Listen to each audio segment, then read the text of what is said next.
Mercy Hospital, Book 2 in the Silver Hollow series. Written by Lucienne Lebeau. Narrated by Stephen Miller. Preface. Dearest reader, this sequel would not be here without the help of many people. A book does not come to life without a team putting forth an effort to bring it to reality. The author would like to thank her tough but fair proofreader, Kat, and the equally tough but fair editor, Michael. Mercy Hospital is the second book of the Silver Hollow series. The first is now entering Silver Hollow, available on Amazon. While you don't have to read the books in order, it helps to get a foundation of what the town is all about. Remember, Silver Hollow and this entire world is not quite like ours. So place names and institutions may seem familiar but not quite right. This place is a much more shadowy version of our world, but don't fret. That noise you just heard from your closet or kitchen is probably nothing. Maybe it's just the dog looking for a treat or the cat hopping up on the counter. Maybe. Did you lock your doors and windows? Did you draw the curtains? If so, get cozy and curl up with your e-reader or paperback, have some nice tea or a coffee, and come with me to Mercy Hospital. We'll stop back briefly at Silver Hollow, but we won't stay too long. That place is evil, as you know. Take a deep breath and remember to keep breathing. Sometimes it helps to keep your back to a wall to make sure there's nothing reading over your shoulder. Thanks for being an attentive audience. Writers like me need readers like you. Explore the Shadows. Lucienne Lebeau. March 12, 2019.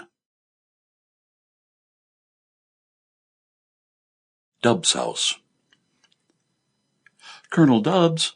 Mrs. Dubbs? Anyone home? No answer. The young farmhand let herself in, shaking snow off her boots.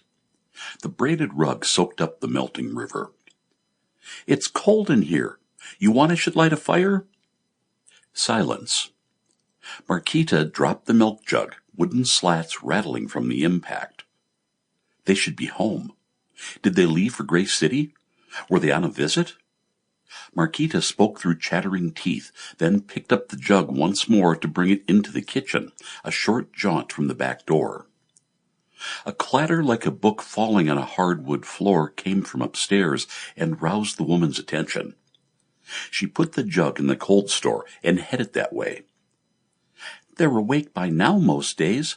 Could be Mrs. Dubbs is ill again. The landing creaked and groaned under her weight. I'm heading upstairs now. If you're in a state of undress, my apologies. I need to see if you're well. Leaving their home to the farm hands and hired help wasn't unusual when the Colonel and Mrs. left to visit family. It was unusual for them to leave without notice. More so in the middle of winter. Not even a note, like when they had an emergency with their daughter. They left a detailed note to set up the horses at night, why they left, asking for best wishes. Not reckless people. Plus, the carriage was still in the carriage house. They wouldn't just walk out of town, and they didn't have wings. A clunk came from the bedroom, followed by the creaking of bed springs. Marquita paused, holding her breath. I'll die from embarrassment if they're having an intimate moment, she thought. Of the things the woman had seen in her life, and wanted to see, that was not on her list. Letting go with a sigh, one large hand rapped on the door. Colonel? Mrs. Dubbs? No answer. A creaking noise came from behind her, followed by patter, patter, patter.